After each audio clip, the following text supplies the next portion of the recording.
The first thing Clara Whitfield noticed about Redemption Creek was the smell: coal smoke and cut pine and something else underneath, something older like iron left in summer rain.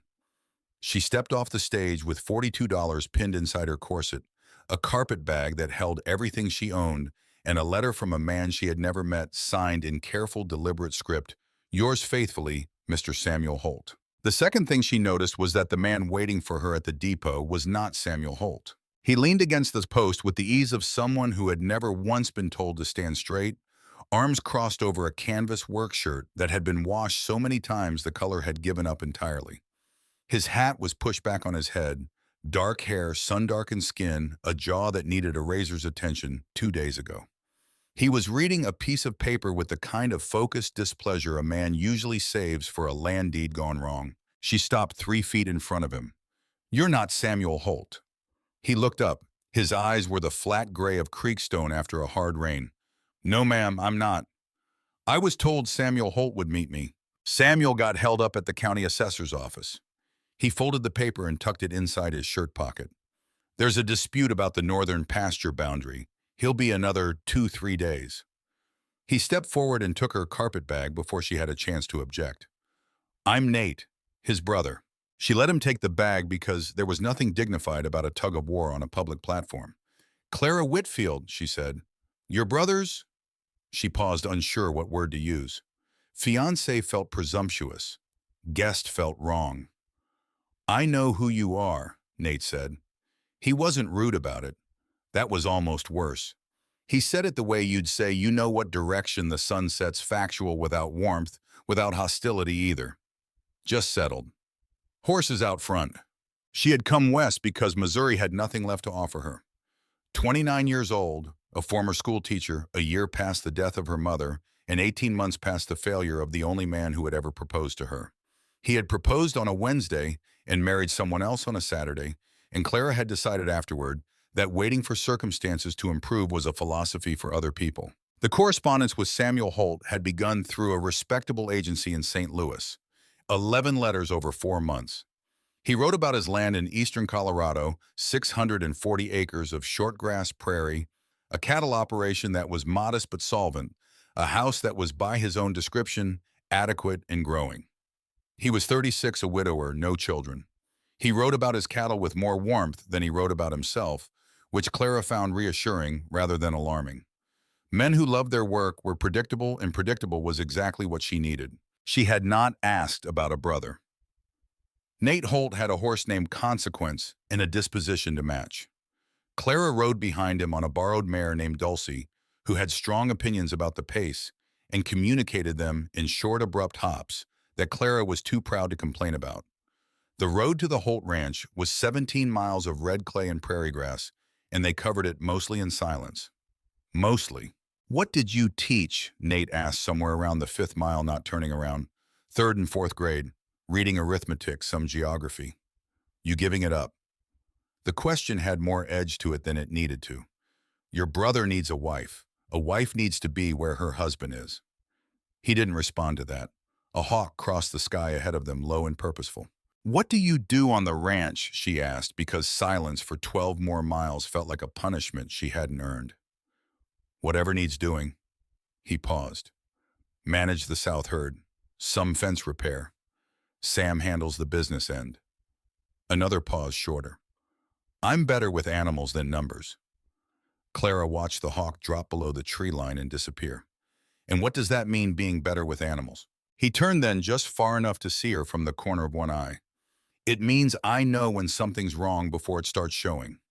She held his gaze for exactly 1 second longer than was sensible. Then she looked out at the horizon, which was wide and empty, and offered no useful information at all. The ranch house sat on a low rise above the creek, 2 stories, clapboard siding, painted white. Sometime in the last decade, a covered porch with a pair of rocking chairs that looked like they had held serious conversations. A barn and 2 outbuildings flanked it to the west. The grass near the house was cropped close, well tended. Someone here took care of things. Nate tied both horses and carried her bag to the porch. "Mrs. Calloway's inside. She cooks for us 3 days a week and sleeps in the back room when Sam's away." He set the bag down, then seemed to reconsider something, his hand still on the handle. "Clara, It was the first time he had used her name. She waited. "Sam's a good man," he said. His voice was careful in the way of someone picking their path through rocky ground. "A genuinely good man. He'll treat you right." "I assumed as much," she said, "or I wouldn't have come." Nate straightened. He looked at her the way you look at something you've decided not to want. Then he nodded once, picked up his hat, which had come off when he leaned down and walked toward the barn without looking back. Clara stood on the porch of a house she did not yet live in a territory she had never seen until today, with 17 miles of prairie behind her, and a man she had not met somewhere ahead. The wind came across the grass and smelled like rain that hadn't fallen yet, and something in her chest pulled tight in a way she could not name and did not try to. She picked up her bag and went inside. Samuel Holt arrived on the fourth day. He rode in at dusk, tall in the saddle, unhurried, a man who had learned to move through the world without wasting motion. He was older than his letters had suggested, not in years but in expression, the kind of tired that lives behind the eyes and has nothing to do with sleep. He shook her hand on the porch and apologized for his absence with a directness that she respected immediately. "The assessor's a fool and the county surveyor's worse, and neither one of them works faster for being pushed," he said. "I'm sorry you had to wait." "I managed," she said. He looked at her steadily. "I imagine you did." And then more quietly, more personally than anything he had written, "You're not what I expected." "Better or worse?" A pause. Something shifted in his face, not quite a smile, but something adjacent to it. "I'll let you know when I figure that out." She liked him. That was the uncomplicated truth of it, the part that required no examination.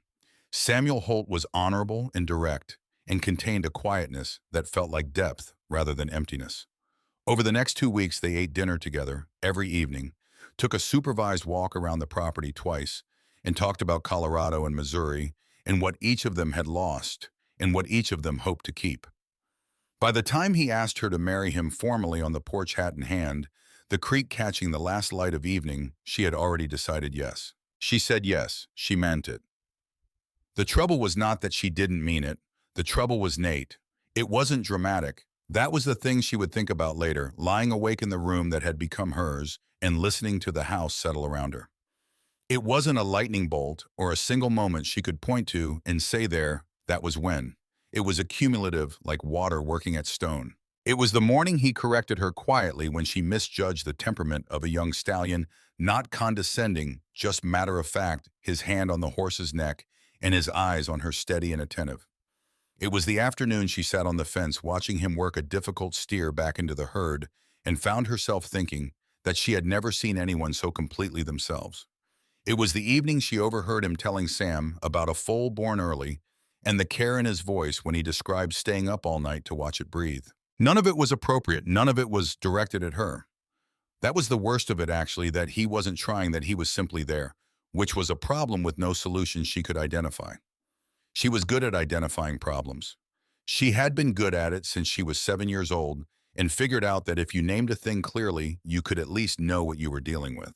She named this one and wished immediately that she hadn't. "You're going to teach the Garfield kids to read," Samuel told her one morning, not unkindly. "Doc Garfield's wife mentioned it at the church social, said the older two are falling behind." Clara looked up from her sewing. "I wasn't consulted about that." "No." He was reading the paper, not looking at her. "I thought you'd want to. You were a teacher." "I was a teacher before I was your wife." He looked up then, and she heard herself the sharpness in it and felt a familiar guilt. This was not the kind of wife she had meant to be. She was tired in ways she didn't have language for, and it was coming out sideways, which was unfair to a man who had done nothing wrong. "You're right," she said. I'm sorry. I'll go and meet them." Sam folded his paper. "Clara." He was watching her with that quietness she had respected from the start, and she had the sudden uncomfortable feeling that he was reading something she'd been trying to keep between the lines. "Are you content here?" "Yes," she said, because it was mostly true. He nodded slowly, the way he did when he was filing something away to think about later. "All right," he said. She went back to her sewing. Outside, somewhere near the barn, she could hear Nate whistling to the horses in that low, absent way he had, like he wasn't aware he was doing it. She pressed her needle through the fabric and did not look up. The Garfield children were sharp-eyed and difficult, and Clara loved them immediately. She rode out to their homestead twice a week with a borrowed saddlebag full of primers and worked with them at their kitchen table while their mother did the washing and their father tried not to look grateful. Teaching, she discovered, was one of the few things that made her feel entirely like herself. No performance required, no calculation, just the pure satisfaction of watching someone understand something for the first time. It was on the third visit, coming back late because the youngest Garfield girl had finally cracked a sentence, and Clara had stayed an extra hour to celebrate it, that her horse threw a shoe in the creek crossing. She was 2 miles from the ranch, the sun going orange over the western ridge, and Dulcie was limping in a way that made further riding inadvisable. Clara dismounted and led the horse by the reins, measuring the situation with the same practicality she applied to everything. It was a 2-mile walk. She had walked farther. The worst outcome was arriving after dark, which was inconvenient but not catastrophic. She had covered about a quarter mile when she heard a horse coming up behind her at a canter. Nate pulled up alongside her, read the situation in a single glance, and swung down from Consequence without any preamble. He checked Dulcie's hoof, confirmed the shoe was gone, and stood up. "Get on, Consequence." "I'll walk. It'll be full dark in an hour. Get on, Consequence, Clara." Nobody argued with him when he used that tone. She got on Consequence. He walked beside her, leading Dulcie, and the prairie around them went golden and then bronze, and then the particular deep blue of early dark. They didn't talk much. They didn't need to. The silence between them had shifted somewhere over the last weeks from uncomfortable to something else. Something she didn't have a safe name for. "Your brother will worry," she said. "He'll figure it out." A beat. "He knows you can handle yourself." "Does he say that?" Nate looked ahead at the track. "He says you're the most self-possessed woman he's ever met." His voice was neutral. "That you're good for the place." She absorbed this. "That sounds less like a husband and more like a land assessment." He made a sound that might in different circumstances have been a laugh. "Sam's better at ranching than he is at saying things." He paused. "Don't mistake quiet for cold." "I don't," she said and meant it. "I know he cares for me." "He does." The horse's hooves were soft on the clay. Somewhere off to the left, a coyote tried out its voice and gave up. "And you?" The question came out of her before she could stop it, low and level and absolutely unretractable. "What do you think of me, Nate Holt?" He stopped walking. She didn't look at him. The stars were coming out overhead early and cold, and she kept her eyes on them with the concentration of someone who has just said something irreversible and is waiting to find out what it costs. "I think," he said slowly, "that you are the kind of woman who asks questions she already knows the answer to." Her hands tightened on the reins. "That's not an answer." "No," he said, "it's not." He started walking again. She didn't push it. They rode the last mile in the kind of silence that had too much in it, and when the lights of the ranch house came into view, she felt both relieved and bereft, which told her with perfect clarity everything she had hoped not to know. She had not slept well the night before she arrived. The stage had been crowded, a drummer from Kansas City with an elbow problem, a young woman traveling to meet a mining husband, and a retired cavalry sergeant who snored with the dedication of a man who had nothing left to prove. Clara had sat with her carpetbag on her knees and watched the dark prairie go by outside the window, and thought for the 100th time since St. Louis about what she was doing and why. She was practical enough to admit that marrying a stranger was not by any reasonable accounting a conservative plan. She was also practical enough to know that staying in Missouri, in the same town where her mother had died and her failed suitor had married his second choice, was its own variety of slow suffocation. She had watched women do that, stay past the point where staying served them, and she had decided she would not be one of them. The letters from Samuel Holt had been above all else honest. That was what had decided her. His second letter had contained the sentence, "I should tell you that I am not a particularly social man, and I find small talk a waste of time that could be spent on more practical matters." Most men advertising for a bride would not have written that. Most men advertising for a bride were selling something. Samuel Holt seemed to be attempting in his careful, deliberate way to simply describe himself accurately, and she respected that more than poetry. She had written back, "I share your view on small talk. I also find it exhausting to pretend opinions I don't have. If that's acceptable, I think we might do well." He had responded within the week. "It is entirely acceptable. I look forward to meeting you, Miss Whitfield." And so here she was in a town she had never heard of 6 months ago on a platform that smelled of coal and cut pine, and underneath it something like iron and summer rain, facing a man who was not the man she had come for. Nate Holt was not what she had pictured when she pictured brother. She had pictured, based on nothing in particular, someone younger and more obviously cheerful. Someone who filled space with sound. The brothers she had known in Missouri were mostly that loud in the way of men who believed loudness was the same as presence. Nate was quiet in a way that had nothing to do with emptiness. It was the quiet of someone who had decided at some point that attention was more useful than talk and had organized himself accordingly. He said the necessary things and nothing additional. And he watched her the way you watch terrain when you're trying to understand its features, not rudely, not intrusively, just with a steady focus that made her aware of herself from the outside. She found this disquieting. She was used to being the observer in a room, not the observed. She said very little on the first hour of the ride. He said nothing at all, which she initially read as rudeness, and then revised to self-containment, and then to something she didn't have a word for, yet a kind of active quiet, the quality of someone who was thinking. The prairie unrolled around them in every direction. She had never seen land like this. The Missouri she knew was wooded intimate, the horizon always interrupted. Here the sky was doing something vast and indifferent overhead, and the grass moved in waves that looked almost like water, and the scale of it was either magnificent or terrifying, depending on whether you had somewhere to stand. She decided to think of it as magnificent. It was a choice like most things. "How long have you worked the ranch?" she asked somewhere after the first hour. 10 years. He was looking at the road ahead. Left for 2, came back. "What made you come back?" A pause. "My father died. Sam needed help." "And you stayed after the need was met." Another pause, slightly longer. She watched his shoulders, the set of them when he was weighing something which she was already starting to read without meaning to. "The need hasn't really been met," he said. "Ranching's not a problem you solve. It's a problem you manage ongoing." "Like teaching," she said.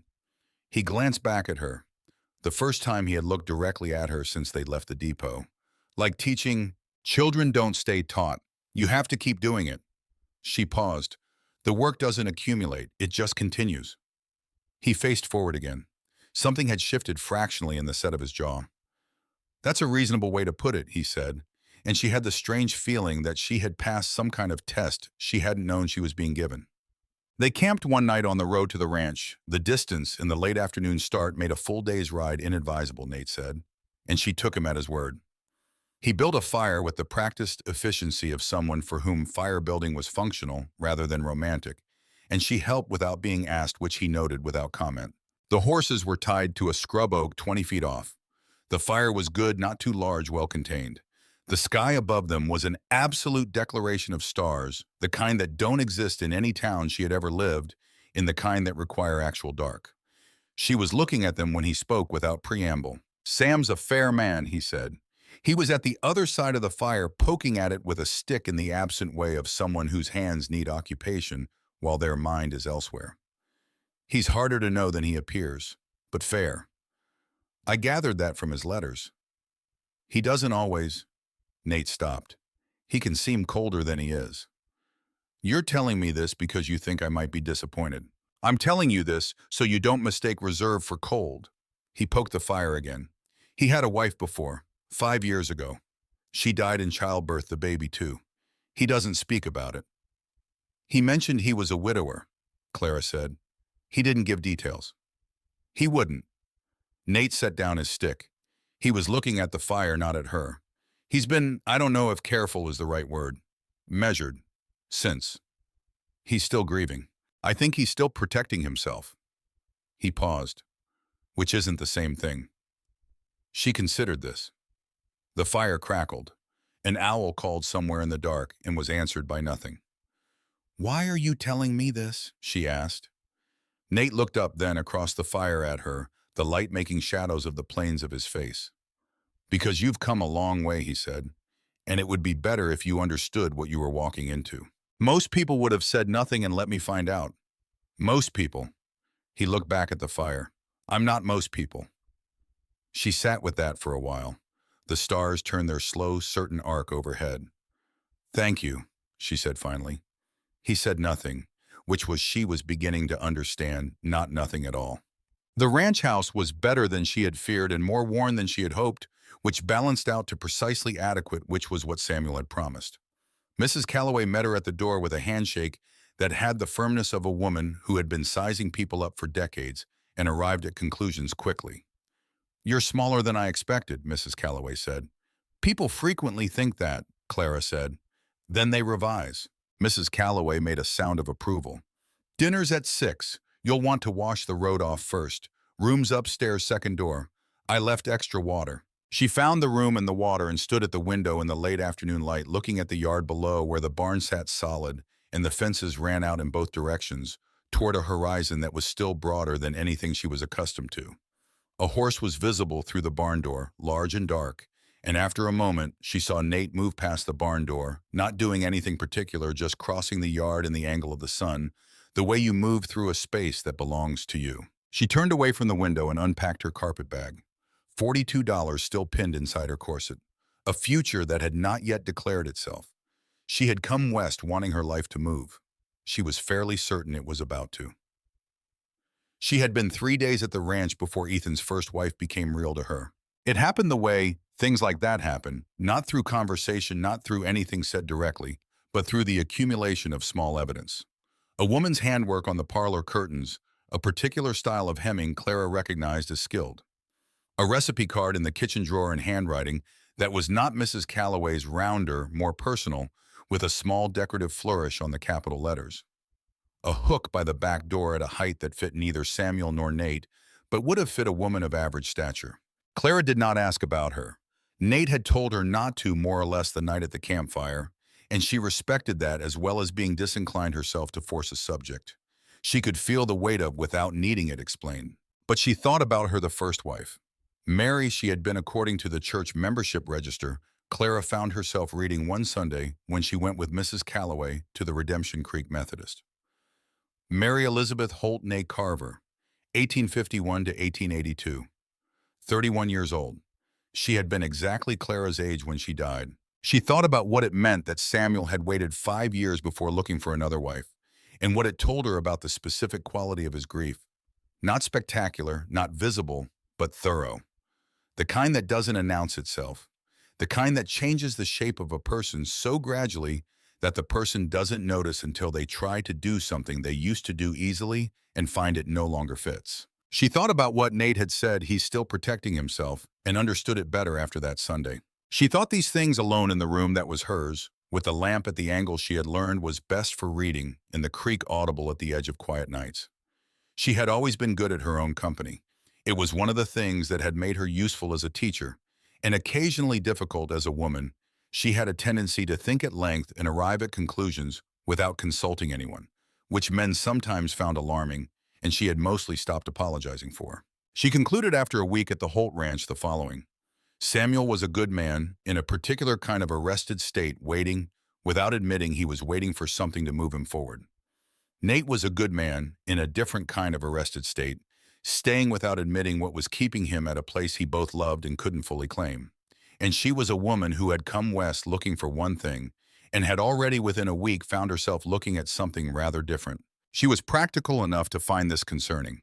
She was also practical enough to know that finding a thing concerning and being able to do anything about it were not necessarily related. She went downstairs for breakfast on the 8th morning and found Samuel already at the table, which was unusual. He was typically out before first light, and he had made coffee, which was unusual also, and he was reading the newspaper from 3 weeks ago, which had arrived the day before, and he looked up when she came in and said, "Good morning, Clara." And she said, "Good morning," and sat down, and it was the most ordinary thing in the world, and also the first time she had understood that this was in fact her life now.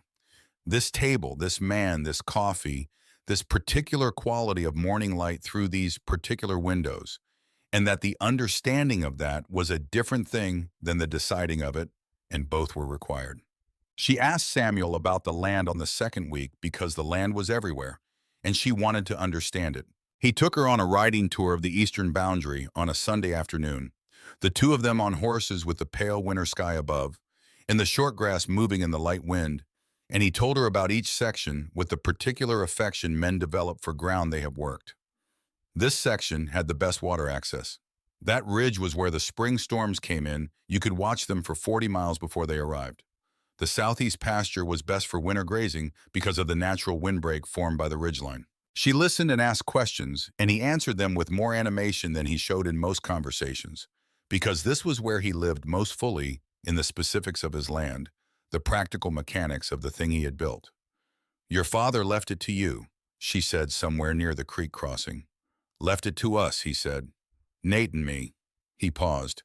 "The deed was in my name. I was the elder. That was how it was structured. But the understanding was always both of us." Clara noted the distinction between the deed and the understanding and filed it in the place where she filed things worth returning to. "It's more than I expected," she said, looking at the horizon. "The size of it. It takes time to feel the scale of it," he said. "First year I was here, I kept thinking I was going to reach the edge of it, kept expecting a wall." He almost smiled. "There's no wall." "No," she said. "I'm noticing." He looked at her, the assessing look, the one she was getting used to. "How do you find it, the openness?" She thought about it honestly. "Frightening," she said, "and also something that isn't a word I have yet." "You'll find it," he said. "Give it until spring." She looked at the land around her, the improbable scale of sky and grass, the creek catching what winter light there was, the bare cottonwoods along the bank. There was nowhere in Missouri that looked like this. There was nowhere she had ever been that looked like this. "Yes," she said, "I think I will."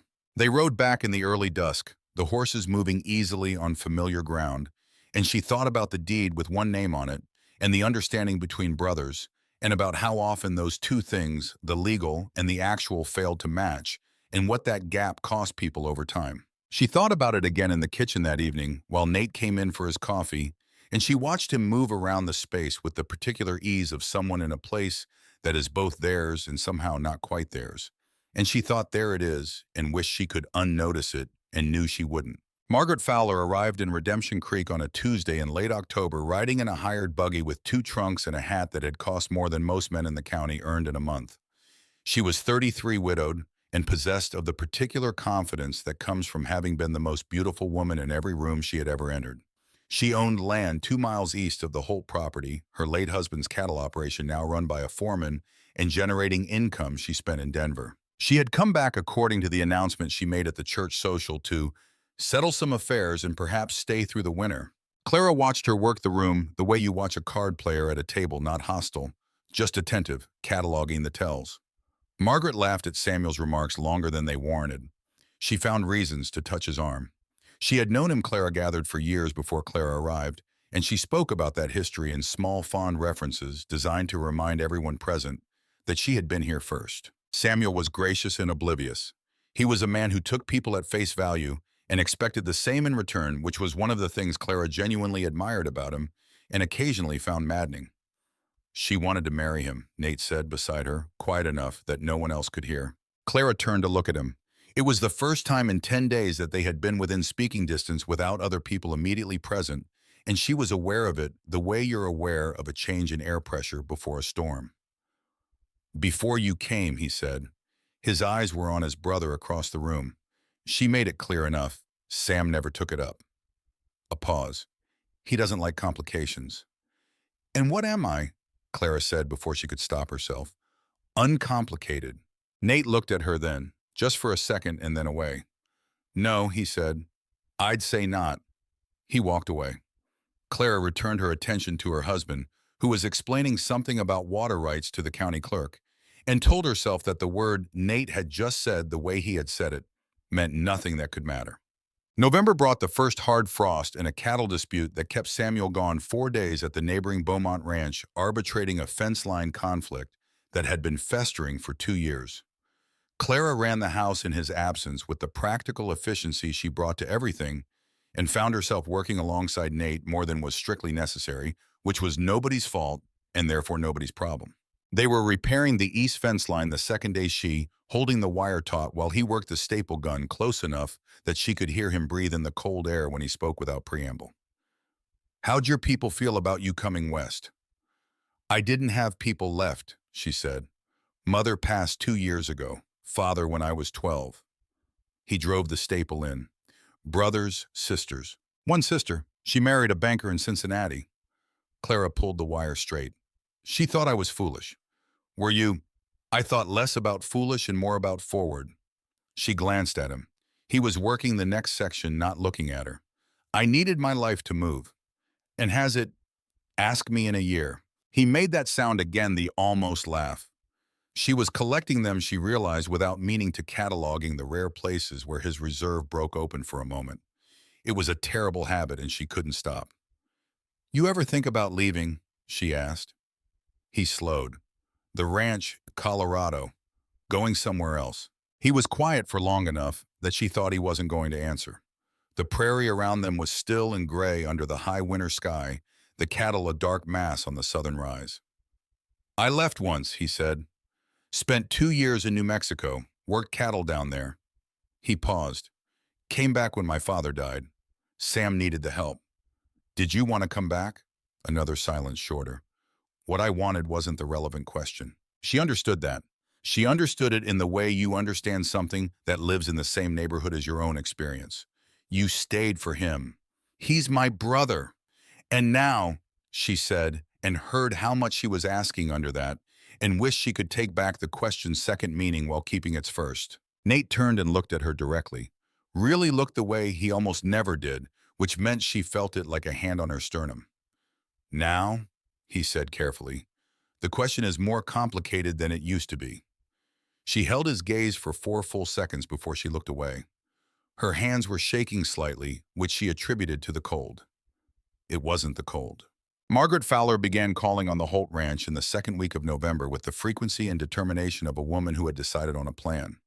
She always brought something, a pie, a jar of preserved peaches, once an entire pot of stew, and she always managed to arrive when Samuel was home and linger until dinner. She was pleasant to Clara in the way of someone who has decided pleasantness is strategically superior to hostility.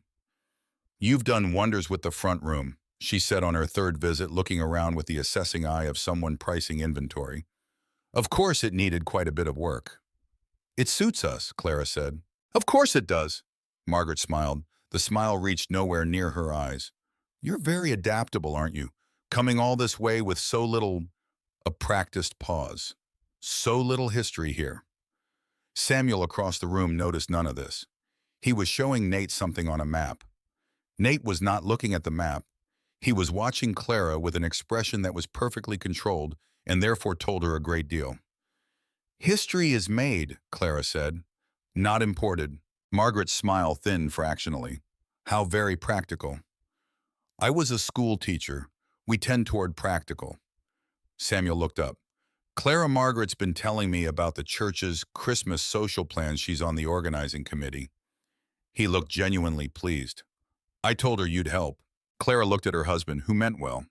She looked at Margaret, who did not. She looked at Nate, who was watching her with the focused attentiveness he usually reserved for animals that were about to do something unpredictable. Of course, Clara said. She said it pleasantly and meant it firmly, and watched Margaret absorb both. The argument between the brothers happened the night after a town meeting in early December, where the ranchers had gathered to discuss water allotments from the creek. Clara was not there. Women were not invited, which she found irritating, and also not the war she'd chosen to fight this week, but she could hear their voices from the kitchen when they came home, low and controlled, and then less controlled. She stayed where she was and did not listen, which was its own kind of listening. They came in separately. Samuel sat down at the table and poured himself coffee and drank it in 2 long swallows without speaking. Nate did not come inside for another 20 minutes. The Beaumonts are trying to buy Pearson's land, Samuel said finally. If they get the east section, they'll control the whole upper branch of the creek. We lose summer water access. I know, Clara said. She had understood this from the fragments she had not technically been listening to. Sam looked at her. Nate wants to buy it ourselves, preemptive. He set down his cup. We don't have the capital right now. What does Nate think you do have? He thinks we have enough if we restructure how we're running the South herd. Sam's jaw was tight. He's not wrong about the numbers. He's wrong about the timing. Clara looked at her coffee. Is he wrong about the creek? A long pause. No, Sam said. He's not wrong about the creek. She thought about this carefully before she said it. Then maybe the timing is the argument worth having, not the principle. Samuel looked at her, that quiet reading look he had. When did you start following the water rights? When they started affecting our ranch, she said. It was the first time she had said our, and she heard it as she said it, the small staking of territory, and she meant it. Whatever was complicated about her life here, this land was hers too now, and she was not interested in losing it to anyone. Sam's expression softened in a way she didn't see often. Not the polite warmth he showed the world, but something more private, more genuine. You're good for this place, Clara. She thought of Nate standing out in the cold because the argument had pushed him there. I'm trying to be, she said. The winter ball at the Redemption Creek Hotel was the social event of December, which set a low bar since December in eastern Colorado offered few alternatives. Clara wore the blue dress she had brought from Missouri, pressed and aired, and made as good as it could be made, and helped Mrs. Calloway arrange her hair in the front parlor while Samuel dressed upstairs. Nate appeared in the doorway in a dark jacket and a clean white shirt that suggested someone had pressed it, which was not something she had associated with him. He looked at her in the blue dress and then immediately at the middle distance, which told her things she did not need to know. The ball was well attended. The fiddle player was excellent. Margaret Fowler arrived in green silk and attached herself to Samuel's arm with the expertise of someone who had practiced this maneuver, and Clara watched her husband, her honorable, oblivious husband, laugh at something Margaret said, and felt the particular loneliness of standing in a room full of people and still being alone. Dance with me, said a voice beside her. She turned. Nate was standing 2 feet away with his hands at his sides and an expression she couldn't entirely read, not quite asking, not quite demanding, something careful and deliberate in the middle. We shouldn't, she said. It's a public dance. His voice was even. Everyone here is dancing. She looked at Margaret, curved towards Samuel like a parenthesis. She looked at the dancers arm in arm, the ordinary warmth of it. One dance, she said. She should not have said yes to one dance. She knew this while she was saying it. One dance with Nate Holt was like one sip of cold water when you were genuinely thirsty. It fixed nothing and made everything harder. He danced the way he did everything else, exactly as much as was needed without wasted motion, with a kind of focused precision that made her feel for the 3 minutes they moved together across that floor like she was the only thing in the room he was paying attention to, which she was not. She was Samuel Holt's wife, and this was nothing. You're thinking too hard, he said against her ear, and she felt the words more than heard them. One of us has to, she said. When the music stopped, he stepped back. Correct distance, clean break. But his hand rested on her waist for exactly 1 extra second before it fell away, and she carried that second the entire cold drive home, pressed between the weight of what she felt and the weight of what she knew. The letter from the county land office arrived the second week of December and changed everything. Samuel read it at the breakfast table and set it down, and then picked it up and read it again. Clara watched his face go through several expressions in rapid succession: disbelief, anger, and then a cold, settled fury that was new and unfamiliar on him. The northern boundary, he said. Someone filed a competing claim. Clara put down her fork. Who? Document says W.D. Pearson. Sam's voice was controlled, but barely. Except Pearson sold that land to his cousin 6 years ago, and the deeds at the courthouse. Somebody either forged Pearson's name or found an old document and backdated the filing. Or both, said Nate from the doorway, having apparently heard enough on his way in. Samuel stood up. I need to get to town. Sam. Nate stepped inside, his expression grim. We should figure out who filed before we go in swinging. If this is Beaumont. It's Beaumont, Samuel said. It's obviously Beaumont. Who else wants that northern water access? That's different from proving it, Nate said. You go in there angry and you give him grounds to claim harassment. We need the evidence first. Samuel stood very still for a moment. Clara had learned to read those silences. They were the ones where he was deciding how much of his impulse to show. All right, he said finally. 3 days. We find what we can find. Then we act. He left for town anyway to consult the lawyer. Clara and Nate were left in the kitchen with the letter on the table between them. She picked it up and read it carefully. This is crude work, she said. The date on the filing stamp, look at the ink. It's darker than the rest of the document. Someone applied ink to an existing document and restamped it. Nate came and stood beside her close enough that she could feel the warmth of him. He looked at the letter. You're right. He sounded surprised. Teachers learn to spot altered dates, she said dryly. Children are creative. He made the almost laugh sound. She felt it in her rib cage in a way that had nothing to do with humor. What else do you see, Bam? The claim number. She pointed. It's sequential, which means it was filed at a specific time. But the land description uses a notation system the county moved away from in 1883. Whoever did this used an old form or copied from an old document. Nate straightened. Sam needs to hear that. Sam needs a surveyor and a lawyer, she said. What he has is us. Nate looked at her sideways from close range in the quiet kitchen with winter light coming through the window. Us, he repeated. She heard what he heard in that word and did not take it back. This is my ranch too, Nate. A beat two beats three. Yes, he said quietly. It is. She did not look at him. She folded the letter very carefully along its original creases and placed it back on the table and went to put the kettle on, because doing something useful with her hands was the only way she could think of to manage the distance between what she knew and what she felt. The Christmas Social Planning Committee met at the hotel on Thursday afternoons, and Clara attended with the dutiful regularity of someone who had agreed to a thing and intended to see it through. Margaret Fowler was the committee chair in the way that people become chairs of things, by wanting it most and moving first, and she ran the meetings with the pleasant imperiousness of someone who had never been told no by anyone she took seriously. Clara took notes. She contributed two practical ideas that were adopted without attribution. She watched Margaret work the room and cataloged what she saw with the same attention she brought to documents. Margaret was afraid. That was the thing Clara eventually identified underneath the silk dresses and the practiced laugh and the way she positioned herself in rooms. People who had everything they needed were not usually this relentless.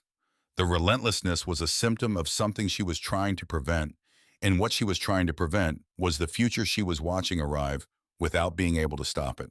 Clara had some sympathy for that. She had less sympathy for what Margaret was doing about it. Your husband seems to be a man of considerable patience, Margaret said to her, one afternoon after the other committee members had left, in the tone of a compliment designed to carry a second meaning. He is, Clara said. She was putting on her coat. It must be soothing, Margaret said, after whatever complicated circumstances brought you here, to have settled in with someone so uncomplicated. Clara fastened the top button. Samuel isn't uncomplicated, she said. He's private. Those aren't the same thing. Of course, Margaret smiled. And the brother, what about him? The smile stayed. He's rather present, isn't he? For a hired hand. He's a co-manager of the ranch, Clara said evenly. Not a hired hand. Well, Margaret's smile broadened infinitesimally.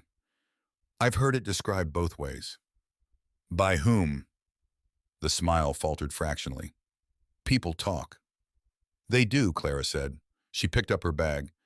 Mostly about things they don't understand well enough to be accurate. Good afternoon, Margaret. She walked out and down the hotel steps into the cold December air and stood for a moment with her hands in her coat pockets. The street was ordinary around her horses and mud and the smell of coal smoke from the hotel chimney. A normal small town in eastern Colorado going about its business. She had just made an enemy.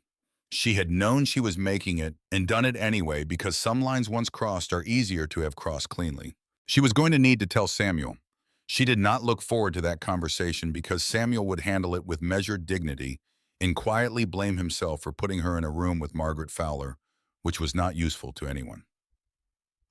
She told Nate instead. This happened because Samuel was away again, a 3-day trip to the county seat to meet with his lawyer about the land survey, and because Nate was the person who was there, and because she found after 2 months on the ranch that she had an easier time being honest with him than with almost anyone else she had known. They were in the kitchen after dinner. Mrs. Calloway had gone home. The fire was down to coals, and the quiet of the ranch at night had settled around the house like water finding its level. Clara told him what Margaret had said and what she had said back. Nate listened without interrupting. When she finished, he was quiet for a moment, turning his coffee cup between his hands. She called me a hired hand, he said. Yes. He nodded slowly. That's what people say in town, he said. I've heard it. His voice was neutral, the way it was neutral when neutrality was a choice rather than a default. It's not true, Clara said. No. He set the cup down. But it's what it looks like from outside. Sam's name is on the deed. I do the work. A pause. That's the shape of it. She thought about what Samuel had said about not trusting Nate's judgment about keeping him in a position of need. Have you ever asked him to formalize it? Your share, we don't talk about that kind of thing. Why not? He looked at her. The lamplight made his face sharp and tired.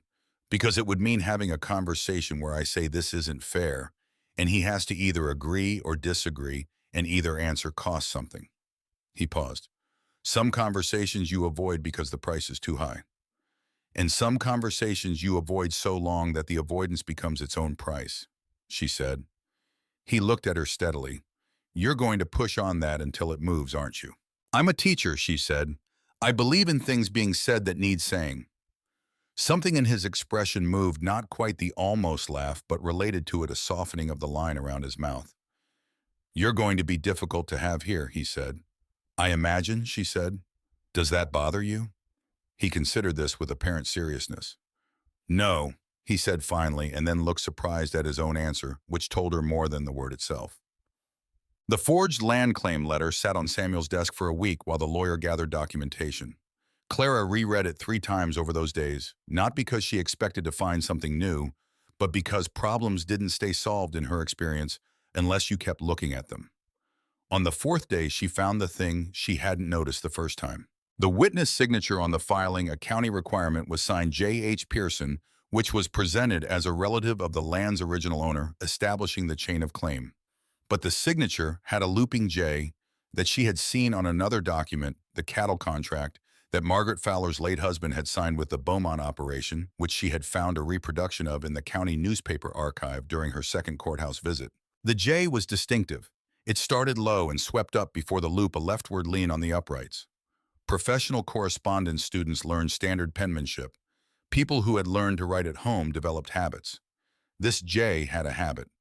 She took the 2 documents to Nate that evening and put them on the kitchen table side by side. He looked. He looked again. He said. The same hand, she said. Or I'm wrong. You're not wrong. He straightened up. Margaret Fowler's late husband, he had no sons. 2 daughters, both in Denver. 1 son died young. J.H. Pearson, Nate said. James Henry, Margaret's maiden name. Clara went still. I don't know her maiden name. I do. He was quiet for a moment. It was Hanson, but her mother was a Pearson. He looked at the documents. Her mother's brother was James Henry Pearson. She called him Uncle Henry. He died 4 years ago. They looked at each other. She signed a dead man's name, Clara said. She signed a dead man's name to a fraudulent land filing, Nate said, and now it's sitting in the county record. Clara folded both documents carefully. Samuel needs to see this tonight. Sam's back tomorrow. Then tomorrow morning, she said. First thing. She was already composing the summary in her head, the way she had organized the evidence on the kitchen table into something a lawyer could use. She felt underneath the gravity of it, the particular satisfaction of a problem that was solvable once you had found the right angle. The same satisfaction she'd felt in classrooms when a student finally understood when the right word unlocked the right door. She was good at this. She had not known until Colorado that this was something she was good at, which felt like finding a room in a house you'd lived in for years. The church social in November was the first time Clara attended a community event as Mrs. Holt, which was a title she was still growing into in the way you grow into a coat that was made for someone slightly different, not wrong, just requiring adjustment. She wore the blue dress because it was the best she had, and because the blue was good with her coloring, which her mother had told her once and she had never forgotten. And she stood next to Samuel in the church hall and made conversation with the wives of neighboring ranchers and the wives of merchants, and the formidable Mrs. Patterson who ran the lending library and who Clara discovered immediately was the most interesting person in the room. Mrs. Patterson was 62, childless by choice, a former schoolteacher herself, and she had opinions about everything that she had clearly been refining for decades. She cornered Clara near the punch bowl inside of 10 minutes and said, "You're the school teacher." "I was," Clara said. "You will be again," Mrs. Patterson said with the authority of someone who has observed enough people to predict their behavior. "Women like you don't stop doing the thing they're built for. They just pause it when life interferes." "Is that what's happening, life interfering?" "Marriage is a form of life interference," Mrs. Patterson said, not unkindly. "Even good marriages, It takes time to figure out what you keep and what changes. She accepted punch from a passing tray. I kept my library. My husband adapted. 40 years. She looked across the room to where a small, cheerful man was laughing at something the county clerk had said. He adapted extremely well. Clara looked at the small, cheerful man. What changed? The idea that I had to choose, Mrs. Patterson said, which was something that took longer to give up than it should have. She looked at Clara with the directness of someone who has been watching for 30 seconds and arrived at a considered view. You haven't given it up yet. Clara considered denying this and decided Mrs. Patterson would see through the denial. I'm working on it. Good. The older woman nodded. The Garfield children need a teacher. Their oldest is 12 and reading at an 8-year-old's level because no one has time to correct it. She paused. I mention it in case you're looking for a reason to start. Clara looked across the room. Samuel was talking with one of the ranchers, his expression attentive and contained. Nate was near the door, not talking to anyone, watching the room with the quiet attention he brought to everything. I'll visit them this week, she said. Good, Mrs. Patterson said again and went to refine her opinions on someone else. She visited the Garfield family on a Wednesday riding Dulcie in the cold November air and met 2 children who were badly behind and desperate for someone to fix it, and their mother, who was exhausted and grateful, and made Clara coffee that tasted like it had been brewing since dawn. She assessed the situation with the practiced eye of a woman who had been doing this for years. The oldest, a girl of 12 named Alice, reading haltingly but with genuine effort. Her brother Daniel, 10, who had taught himself to count past 100 but had never been introduced to long division. Both were sharp. Both were salvageable. Both needed someone to take them seriously, which Clara could do immediately and without effort, because taking students seriously was not a choice she made. It was simply how she was built. She told Mrs. Garfield she would come back on Friday. She rode home through the afternoon cold and arrived to find the kitchen warm and Nate making coffee the 5th time that day. Though she hadn't counted, and she told him about Alice and Daniel with more animation than she'd had in a conversation in weeks. And he listened the way he listened to everything, with his full attention and without interrupting.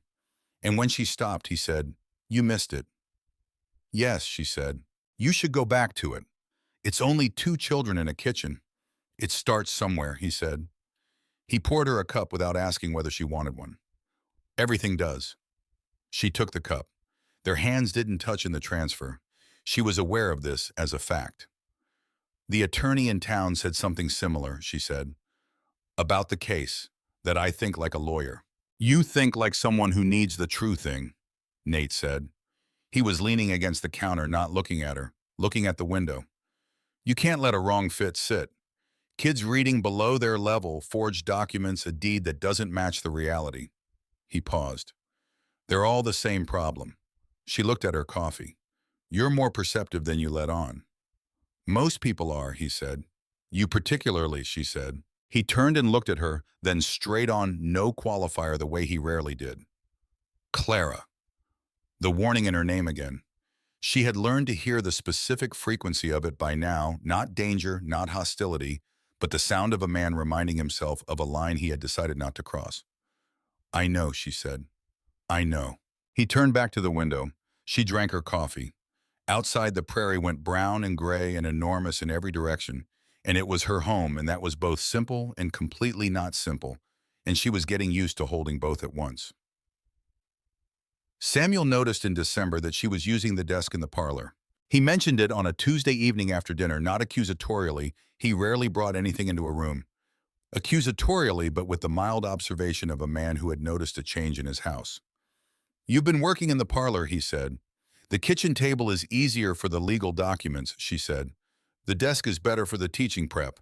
Less chance of mixing them up. He looked at her for a moment. The legal documents, he said slowly, and the teaching prep. The Garfield children and the Hendricks girl now, she said. 3 students 3 days a week. He was quiet, processing. When did the Hendricks girl start? Last week, her mother brought her. Clara folded her hands on the table. I mentioned it to you. You mentioned it, he agreed. I didn't realize it had expanded. Things tend to expand, she said, when they're going well. He nodded slowly. This was one of the things she had come to understand about Samuel Holt. He processed information at his own pace and arrived at considered positions that he then held with some stability.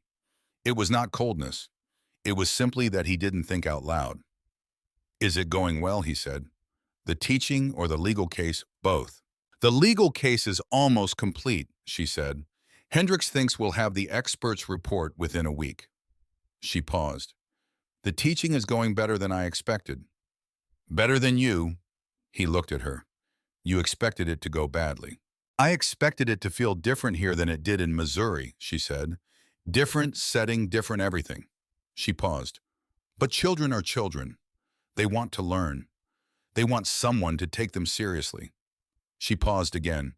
It turns out that doesn't change with geography. Samuel was quiet for a long moment. I didn't realize, he said, when I brought you here that I was taking you away from... You didn't take me away from anything, she said. I came because I chose to come. Still. Sam. She said it with the firmness she had found was necessary for some conversations with him. I am where I want to be. I am doing work that matters to me. I have made this ranch my home in the ways that I can. She paused. That is the truth. He looked at her steadily. And the ways you can't, he said. She held his gaze for a moment. That's a longer conversation, she said. I know, he said. I'm not asking for it tonight. He picked up his book. I just want you to know that when you want to have it, I'm not afraid of it. She looked at him, this careful, deliberate, genuinely good man who knew more than he said and said more than he showed. I know you're not, she said. That's one of your better qualities. He opened his book. I have several, he said, and she laughed genuinely, which was a sound she hadn't expected in this particular kitchen on this particular evening, and it was for a moment exactly right. The investigation into the fraudulent land claim took 12 days and hollowed the ranch out in a way that the cold weather alone couldn't account for. Samuel was at the county seat or the lawyer's office more than he was home riding in after dark with mud on his boots and an expression that had compressed into something tight and watchful. He was not unkind to Clara, he was never unkind, but he was absent in a way that had nothing to do with distance. She and Nate gathered evidence the methodical way, riding the northern boundary, interviewing neighboring ranchers, cross-referencing the county records Clara rode twice into town to examine. She had a good memory for documents and a teacher's systematic approach to organizing information, and she applied both without being asked. Nate brought the field knowledge, which fences showed recent work, where the pasture grass showed signs of recent cattle crossing that matched none of their receipts, which neighboring foremen had been seen at the county office at an unusual hour. They built a case the way you build a fire, slowly from small things, adding pieces carefully until it had enough shape to hold. You've done this before, Nate said one afternoon, watching her sort through a stack of copies she'd made at the courthouse. Track down a student's missing composition, not a land fraud. She didn't look up. The principle's similar. Find where something doesn't match what it's supposed to be. And where doesn't it match here? She spread 3 documents on the table. The Beaumont cattle have been using the northeast corner of this disputed section for 2 seasons. You can tell because the grass is grazed to a particular pattern, and the fence post here, she pointed at a hand-drawn map she'd made, was replaced within the last year. But the filing claims unoccupied land. It's not unoccupied. It's been in use. That's a material misrepresentation. Nate studied the map. Beaumont's foreman lives in the county. He'd have to have filed personally or sent someone. Or Margaret Fowler filed it. Nate went still. Clara kept her voice even. She came back in October. The filing date is November 3rd. She's been to the county seat twice that I know of since she arrived. She paused. She also has reason to want this ranch in difficulty. That's a serious accusation. It's a hypothesis, she said, but consider who benefits. If Samuel is financially ruined, the property may have to be sold or restructured. If he's under pressure and his marriage is strained... She stopped. Nate's jaw had tightened. You think she's working with Beaumont? I think it's worth asking who introduced her late husband to Beaumont for that cattle deal 3 years ago. She had found that detail in the newspaper archive at the county library. They have a history. He looked at her for a long moment. How do you know about the cattle deal? I asked the newspaper librarian. She folded her hands on the table.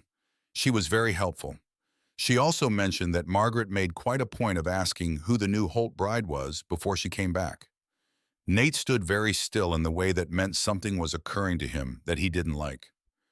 She came back because of you, he said. She came back because of Samuel, Clara said. Maybe both, he said, and the flatness in his voice meant he was angry in a way he wasn't letting out. The old resentments came out the way they always do, sideways in the middle of something else. It was a Tuesday night, Samuel home for once, the three of them eating dinner in a silence that had been comfortable at the beginning of November and had become by mid-December something more layered. Samuel mentioned that he'd spoken to his lawyer about bringing a surveyor in from Denver, which would cost money they didn't currently have in accessible form. The South heard, Nate said. Not a sentence, just the two words flat as a card laid on a table. Samuel set down his fork. We've been over this. We've been over you saying no, Nate said. We haven't had the conversation about whether no is right. Nate, Samuel's voice was a warning. If we sell the South herd yearlings now instead of spring, we have the capital for the surveyor, the legal fees, and enough left for winter feed without drawing on the land loan. Nate's voice was measured and direct. The numbers work. The numbers work if the price holds. Samuel picked his fork back up. Prices are down. They'll be down more in spring if the drought continues. I've been managing this ranch for 14 years. I know you have. Nate's voice stayed level, which Clara had learned meant he was controlling something. I've been helping manage it for 10. The silence that followed had texture. Clara ate her bread and did not interject, because this was a conversation with roots she hadn't been present for old enough that they'd grown around each other. You never trusted my judgment, Nate said finally. Not when I was 20, and not now. That's not. You made every decision about this ranch as if I was still a hired hand. Not loud, contained. I stayed when I could have gone anywhere. I came back when you asked. And you have never not once treated this like it was mine too. Samuel put down his fork. His face had the look of someone who has just heard something he knew was coming and hoped he was wrong about. That's not fair, Samuel said, but his voice was uncertain. No, Nate said. A lot of things aren't. He stood up, excused himself with a single word, and went outside. Clara looked at her plate. Samuel looked at his. The lamp between them guttered in a draft from the window. He's right, Clara said carefully. Samuel looked at her. About what specifically the South heard, the timing. She met his eyes. And the other thing. Samuel was quiet for a long time. I didn't mean to. I know, she said it gently. But meaning isn't the same as doing. He nodded slowly, the way he absorbed things he would need to sit with. I'll talk to him. She wasn't sure one conversation fixed 14 years, but it was a start, and starts were what she believed in. She found Nate at the barn. He was brushing Consequence with long, even strokes, not because the horse needed it, but because he needed the motion. She stood in the doorway. The lamplight was gold, and the hay smelled clean and sweet, and the barn was warm with the heat of animals. He didn't turn around. I'm not asking you to pretend it's fine, she said. I just wanted to say that I heard it, what you said in there. He kept brushing.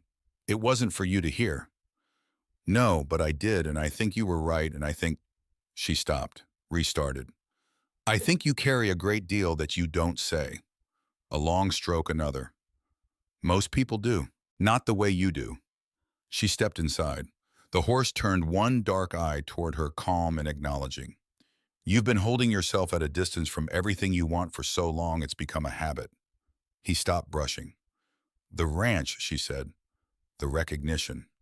She did not say the third thing. She did not need to. Nate turned around. His expression in the lamplight was stripped of its usual control, not broken, but open. The way faces go when someone says the exact true thing too quickly to deflect. Clara, he said, warning in it. I'm not... She stopped. Her voice wasn't entirely steady.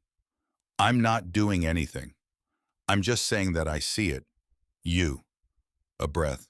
I see you. The horse shifted between them. The lamp swayed slightly in a draft. That doesn't help, he said. His voice was low. I know. You're my brother's wife. I know that too. He looked at her one long, searching look that she did not look away from because she was tired of looking away from things that were true. Then he turned back to the horse and resumed brushing, and she stood there another minute and then went back inside, and neither of them said anything more, and it was one of the most honest conversations she had ever had with anyone. She learned the next day from a letter Samuel received in the Morning Post that Nate had made an inquiry about employment at a cattle operation in Wyoming. She read this over Samuel's shoulder because he held the letter out for her to see, because he showed her nearly everything, because he was that kind of man.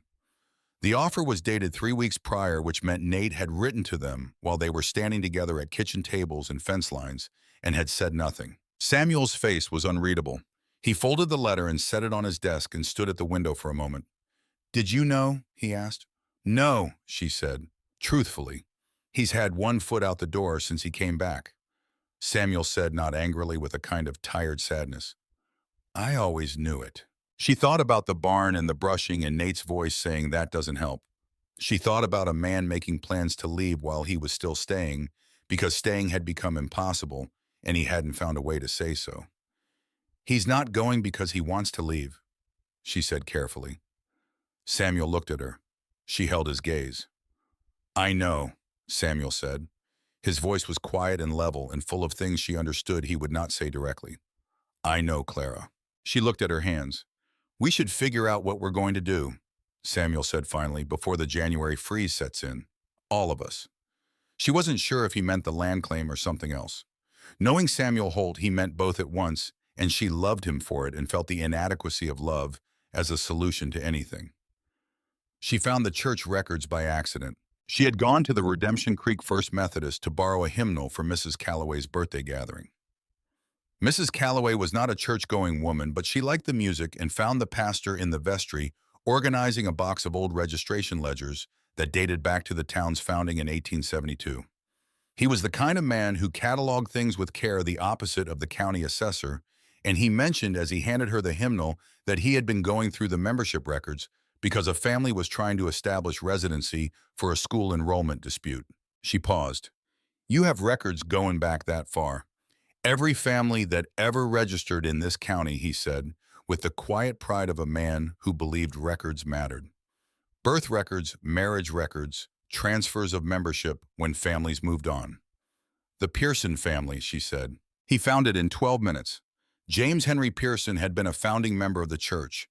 His next of kin notation filed in 1879 listed his sister's married name, Mrs. Eloise Fowler née Pearson of Denver." Clara copied the entry carefully in the small notebook she had started carrying since the land claim arrived. That evening, she set the notebook on the kitchen table next to the document analysis and the signature comparison and the newspaper cutting about the Beaumont cattle contract, and she and Nate sat on opposite sides of the table and looked at what they had built. "It's enough," she said. "A lawyer can work with this." "It's more than enough," he said. He was looking at the notebook. "You built a case." "We built a case." He looked up. "You organized it. You found the church record. You identified the signature." He paused. "I found the pasture patterns. That's one piece." "It was the essential piece," she said. "Without the field evidence, the forged document is only a forgery. With it, it's fraud with intent to misrepresent occupied land." He sat back in his chair. His expression in the lamplight was one she didn't see often on him. Not the careful containment, not the almost warmth, but something more open. Surprised almost. "Where did you learn to think like this?" "Teaching," she said.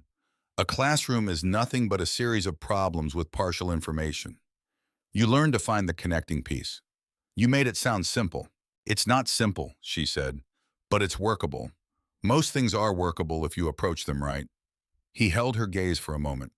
"Including this." The question was quiet, and it meant more than one thing. She did not look away.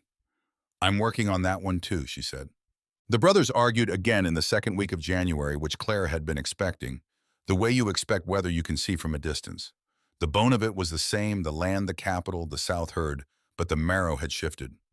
The thing underneath it was older and more urgent, and she heard it in the way Nate's voice went flat and controlled when he was saying something he'd been carrying a long time. "You make decisions about this ranch," Nate said, "and then you tell me about them." They were in the front room. She was not supposed to be in the kitchen. She had come down for water and stopped at the sound of their voices, and stopping was a choice she made and did not regret. "I run the ranch," Samuel said with that contained patience that was starting to sound to Clara's ear less like steadiness and more like refusal. "I have run it for 14 years. "You've run it for 14 years with me doing half the work." "I've never said otherwise." "No," Nate said. You've never said anything. That's the problem. A pause that had weight in it. I came back when you needed me. I stayed when I could have left. I've helped build this operation from what Dad left, and my name is not on one piece of paper attached to it. Samuel was quiet. I'm not asking for charity, Nate said. I'm telling you that after 10 years, I want what's fair. What should have been fair 5 years ago. A long silence. Clara held her glass of water and did not move. You're right, Samuel said. The quiet that followed was a different kind. Clara could hear the fire ticking in the front room. I should have done it years ago, Samuel said. I've known it. A pause, and in the pause she heard something that sounded like the particular difficulty of a man admitting to a thing he has been protecting himself from admitting. I was afraid that if I gave you an equal stake, you'd see that you didn't need to stay. The silence stretched. And if you left, Samuel stopped. You're the only brother I have, Nate. She heard Nate breathe in. Sam. I know it was wrong, Samuel said. I'm telling you, why not making it right? Another silence, different again, the kind that comes after something real has been said. I'm not going anywhere, Nate said. His voice had changed. I wasn't the Wyoming inquiry was... He stopped. It was me figuring out what I would do if I had to go, not planning to go. There's a difference, Samuel said. Yes. All right. She heard Samuel stand the creak of the chair. I'll call the lawyer next week. Get the papers drawn up properly. She went back upstairs without her water. She lay in bed and listened to the house settle and thought about the particular way men finally say the things they should have said and how it almost always happened in the dark when nobody intended it, and how that was usually when it was most true. She started teaching the Garfield children again in January, adding 2 more from the Hendricks homestead who had been without instruction since their family moved north from Texas.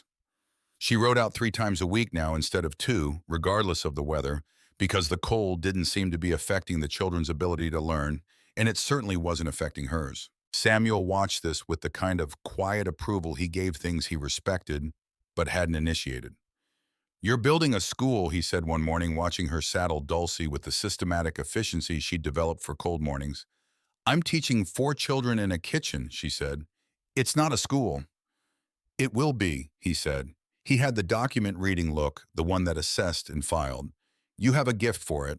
I know, she said without false modesty, because it was true, and false modesty was a form of lying. He almost smiled.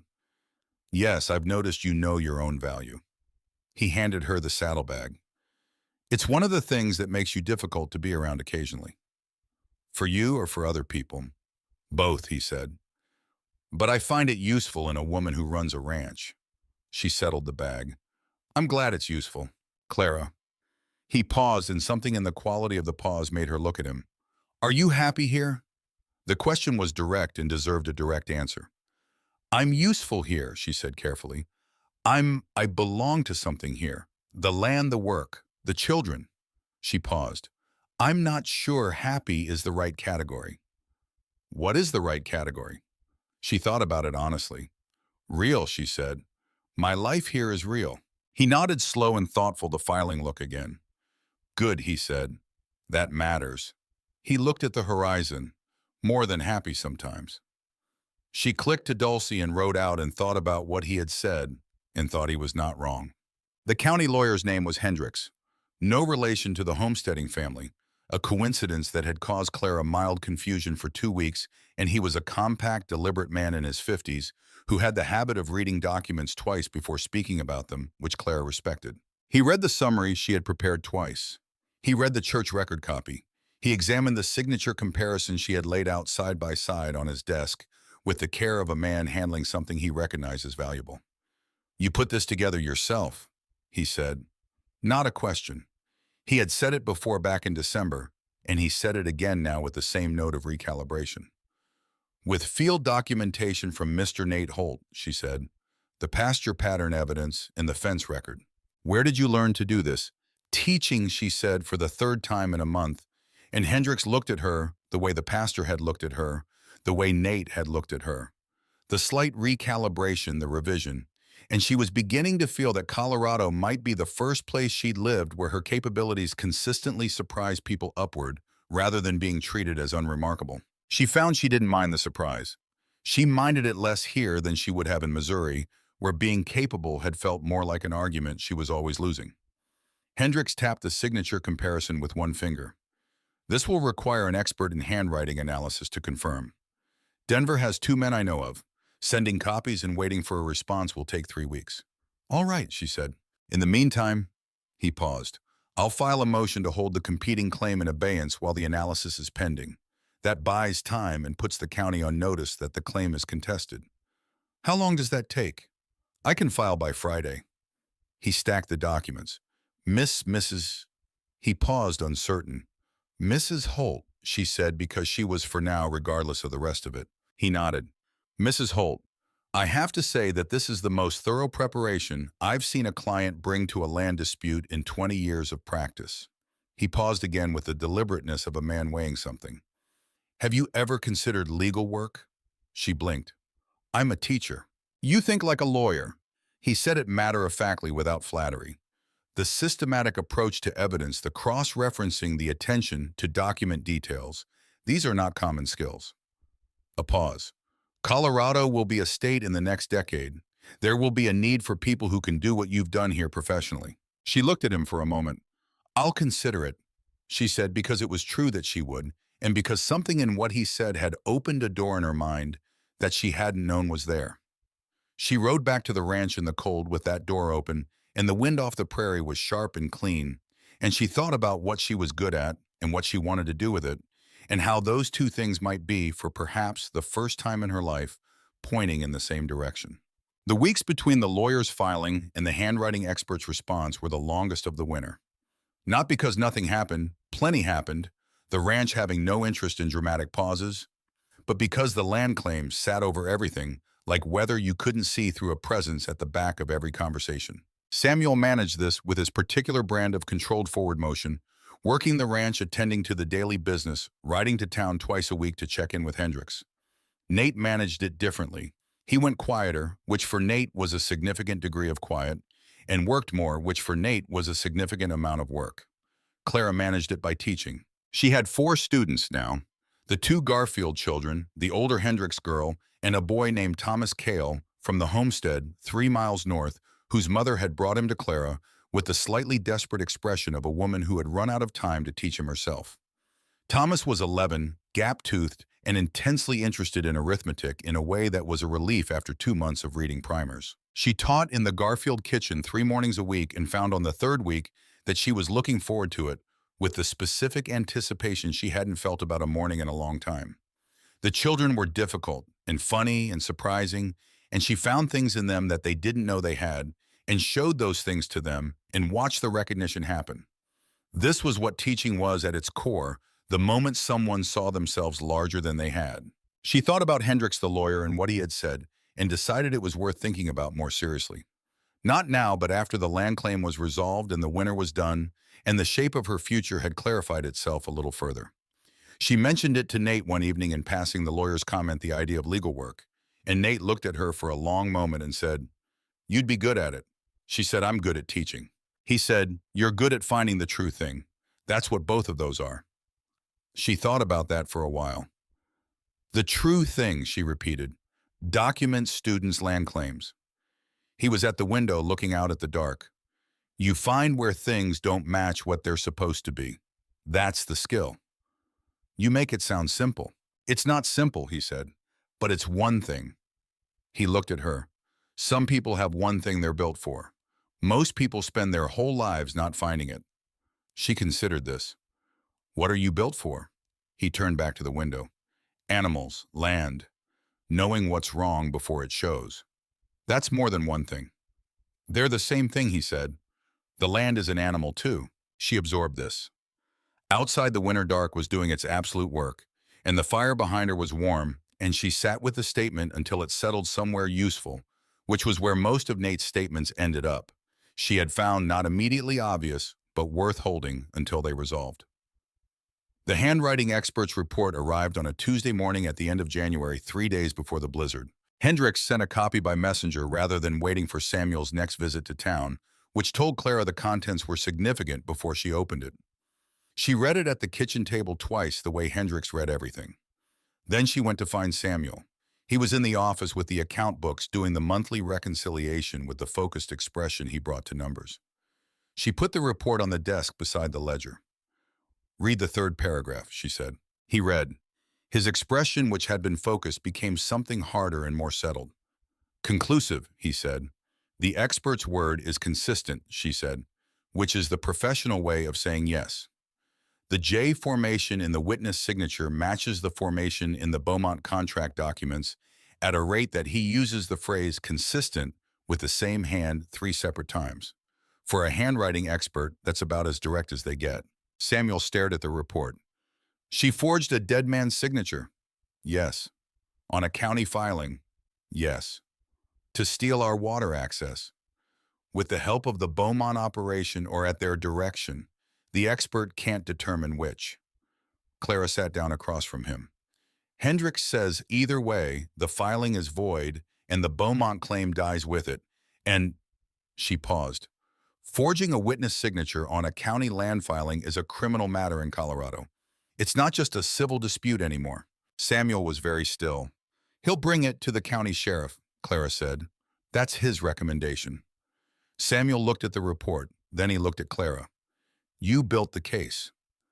"We built the case," she said for the last time because she was tired of saying it and knew he'd heard it. He leaned back in his chair. Something in his face went through several things.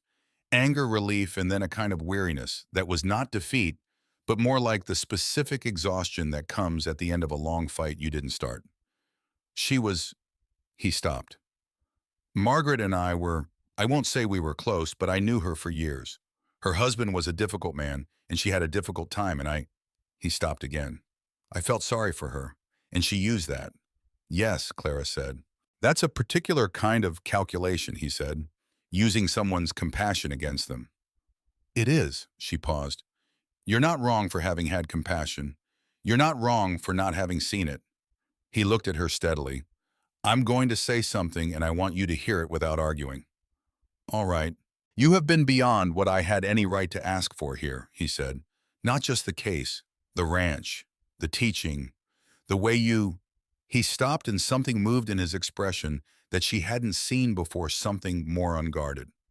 "When I wrote those letters, I was a lonely man who hoped for a partner. What arrived was considerably more than that." She held his gaze. "I'm not sure that's a compliment." "It is," he said. "Completely." She thought about that. "Thank you, Sam." He nodded. He picked up the report and read it a third time with the systematic thoroughness of a man who believed in understanding things fully before acting on them. Then he set it down and said, "I'll ride to town tomorrow." "I'll go with you," she said. "You don't—" "I built the case," she said. "I should be there when it lands." He looked at her for a moment. "Yes," he said. "All right." Outside, somewhere between the barn and the south pasture, she could hear Nate calling the horses in for the evening feed. The sound was ordinary, inspecific, and it was part of the ranch the same way her voice in the Garfield kitchen was part of the ranch, the same way Samuel's account books were part of the ranch. She had come west wanting her life to move. She had not anticipated that moving would look like this, like a kitchen table covered in documents, like a dead man's signature, like the slow, careful work of building something that could withstand what the world threw at it. But this was what it looked like, and it was hers. She rode into town alone for the first time in late January, which was not something women in Redemption Creek typically did, and which she did anyway because the records she needed were at the courthouse, and waiting for Samuel to have a free day was going to cost them another week. She tied Dulcie at the courthouse post, went inside and spent 3 hours in the records room with the county registry, taking notes in the small notebook, looking for any additional filings or transfers that bore on the disputed section. The records clerk, a young man named Morton, who had the slightly startled expression of someone unaccustomed to women doing research, brought her the relevant ledgers without argument and refilled her inkwell twice without being asked. On her way out, she stopped at the newspaper office and asked to see the back issues from the past 2 years. The editor, a pragmatic woman named Callahan, who had been publishing the Redemption Creek Gazette for 15 years, showed her the archive without excessive ceremony. "You're looking for the Beaumont-Fowler connection," Callahan said. Clara looked at her. "What do you know about it?" "I'm a newspaper editor," Callahan said. "I know most things before they're proven." She paused. "I haven't published it because I didn't have proof. If you're building a case, I have the proof," Clara said. Callahan's expression sharpened with the particular focus of a person whose professional interests have just aligned with events. When the case resolves, she said, I'd like to talk to you. After the sheriff's involvement is concluded, Clara said. Not before. Agreed. Callahan pulled the relevant archive issues. January through March 2 years ago. That's when the Beaumont operation started making moves toward the Pearson section. She set them on the table. Help yourself. Clara found 3 additional pieces of evidence in those issues: a mention of Margaret Fowler's attendance at a Beaumont land meeting in Denver, a brief notice about the Pearson land being described as unimproved in a real estate column that bore a Beaumont advertisement, and a letter to the editor from a rancher who had since sold his land to Beaumont complaining about pressure to sell. Each was a small piece. Together they formed a pattern. She wrote it all down in the small notebook with the care of a woman who knew that small notebooks had changed things before and might change this. She rode home in the cold with the notebook in her coat pocket and the conviction, which she had not had when she arrived, that she was not only capable of this work, but good at it, genuinely good, in the specific way that feels different from adequate, different from competent, the way that feels like being exactly where your capabilities are needed. She was 30 years old, technically unemployed by the standard measures, living on a ranch in eastern Colorado with a marriage that was more complicated than she had planned and a future that was less certain than she would have preferred. She was also the most useful she had ever been in her life. She put the horse away and went inside and set the notebook on the kitchen table next to the case summary and called to Samuel that she had something to show him. The blizzard hit on January 9th and stayed for 4 days. It came in from the northwest with no serious warning, a bank of yellow-gray clouds that had been sitting on the horizon since morning and then by afternoon had become the sky itself. The temperature dropped 30 degrees in 3 hours. The first snow was light, and then it was not light, and by dark you could not see the barn from the house. Clara had been through Missouri winters. She had not been through this. The ranch went into survival mode with the automatic efficiency of people who had done this before. Mrs. Calloway, who had stayed over the night before, sensing the coming weather with the accuracy of a woman who had spent 30 years in Colorado, took charge of the kitchen. Samuel organized the feed distribution. Nate was in the barn before the worst of it hit, doing something to the heating rig that Clara did not understand, but that kept the pipes from freezing. She did what was useful. She hauled water, cooked, kept fires. On the second day, she pulled on every layer she owned and went out to help Nate with the south herd, who were clustered against the windbreak fence and needed moving to the covered run before the drifts cut them off entirely. Working cattle in a blizzard is nothing like working cattle in ordinary conditions. The animals were panicked by the noise and the cold, and moving them required patience and noise and bodies in specific positions to funnel them the right direction. Nate gave instructions in short, clear shouts over the wind, and she followed them without question, which she understood later had surprised him, though he didn't say so. They lost 2 calves that day. She helped him carry them out of the covered run, and she didn't cry because crying was something you did when you had finished the work and there was still more work to do. On the third night, the wind dropped enough to make speaking possible without shouting, and they stood outside the barn for a few minutes in the strange, deceptive quiet of an interrupted blizzard, both of them frost-rimmed and exhausted. The sky above the clouds was the deep, absolute black of midwinter, and somewhere in it were stars that had not gone anywhere. You did well today, Nate said. We did well, she said. I'd have lost half the herd without you knowing which direction to funnel them. You'd have figured it out. Maybe. She was too tired to be careful about what she said. Or maybe some things you can't figure out alone and shouldn't have to. He didn't answer that. The cold was extraordinary, the kind that made your face go still and your thoughts slow down to the essential ones. When are you leaving? She said. She heard him stop breathing, then start again. You read the letter. Sam showed me. She kept her eyes on the dark. He shows me things. He trusts me. She said that quietly, meaning it as no more than it was a fact, not a weapon. January, the letter said. I haven't answered it. But you wrote to them. Yes. The word was flat and deliberate. She turned then because she was too cold and too tired to maintain her better judgment. He was standing 2 feet from her in the dark and the frost, and his face was the one she had been memorizing without permission for 4 months. She was extremely cold and extremely tired, and her hands were shaking from neither. Don't go, she said. She had not planned to say it. Not don't go because of me, Go or stay on your own terms. But don't go because of me. Nate looked at her for a long time. Clara, his voice was rough. I'm not asking you for anything, she said. I know who I married, and I mean that. I mean it in full, but her voice caught slightly and she pushed through it. Whatever you've been carrying since I got here, I don't want you to carry it alone somewhere in Wyoming where there's no one who, where no one, she stopped. Where no one knows me, he finished for her. Yes. The blizzard wind was picking up again, the brief quiet ending snow beginning to move. He stood in it for a moment and then took one step forward and stopped himself. And she watched him stop himself, and she understood that it had cost him something considerable. Go inside, he said. You're freezing. Nate. Clara, go inside. She went inside. She sat in the kitchen with the lamp and Mrs. Calloway's left-behind bread, and she felt with complete clarity the dimensions of something that she had no right to and could not set down. Samuel found her in the morning reading at the kitchen table before anyone else was up. He poured himself coffee and sat across from her and was quiet for a moment, which was how he opened conversations that mattered. I had a thought, he said. She waited. About the ranch, he said. About its future. He held his coffee cup in both hands. I've been thinking about what you said about Nate not being treated like this place was his too. He paused. He should be. Legally, I mean.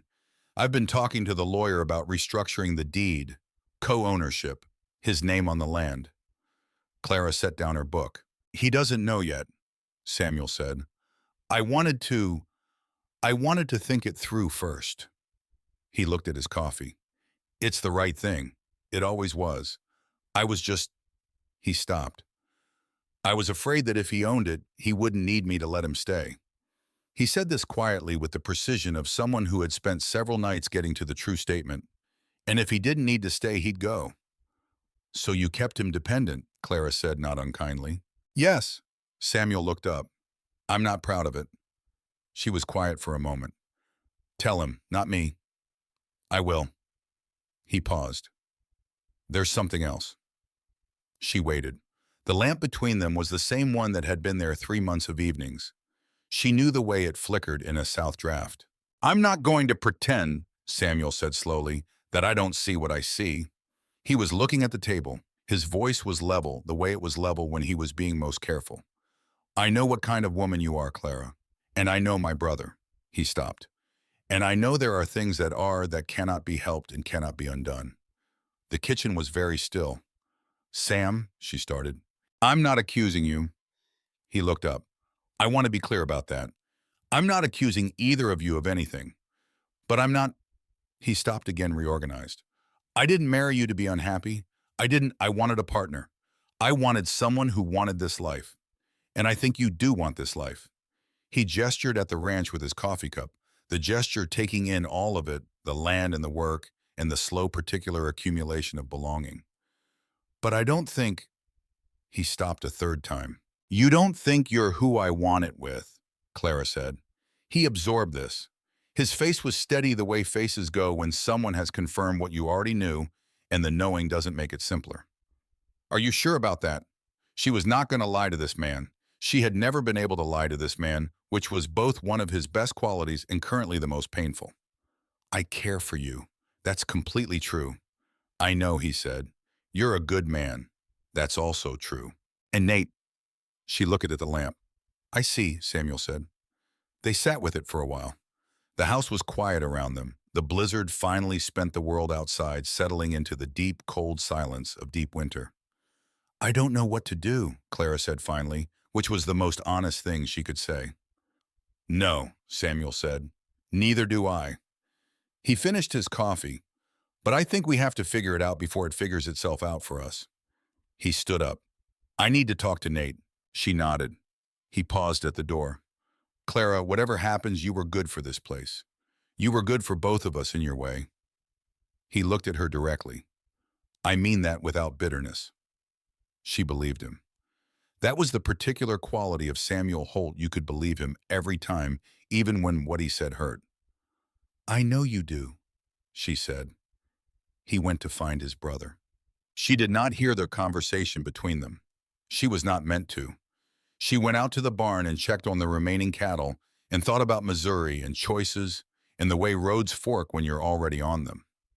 She had come west wanting a life that moved. She had not anticipated it would move in this direction.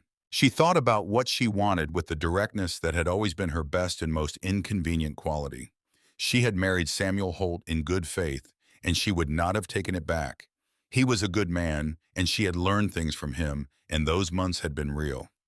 But what she felt when Nate stopped breathing at the sound of her voice, when he stopped himself with visible effort, when he said that doesn't help in the dark, that was not something she could name as anything less than what it was, and she was done trying. She was still in the barn when Nate found her. He stood in the doorway the same way she had stood in this same doorway weeks ago, and he looked at her with an expression she had not seen before. Not the careful control, not the almost warmth, but something that had stopped being managed. Sam told me about the deed, he said. She waited. He also told me. He stopped. He said I should stop making decisions for you. He's right, she said. Nate came inside. He stood in the middle of the barn in the winter light coming through the high window, and she could see that he was still frightened of something and doing it anyway. I need to know what you want, he said. Straight out, not careful. She looked at him. She thought about careful and decided it was overrated. I want you to stay, she said. I want to figure out what that means properly without, she stopped, without sneaking around in anyone's shadow. I want it clean. It won't be simple, he said. No. People will talk. People already are, she said. That's Margaret Fowler's work, and I'm not living around it. Something shifted in his face. Sam is the one who told you to stop making decisions for me, she said. I'm not going behind him. He knows. She paused. He knew before I did. He's a better man than either of us gave him credit for. Nate was very still. What did he say? He said to stop letting things figure themselves out. She held Nate's gaze. So I'm stopping. The barn was warm and smelled of hay and horse and cold air from the gap under the door. Consequence shifted in his stall and was still. Nate crossed the distance between them in a way that was not hurried and was not hesitant. And when he stood in front of her, she could see exactly what he had been managing for 4 months in the lines of his face, and she had the sudden understanding that managing it had cost him enormously, and that he was done with that now.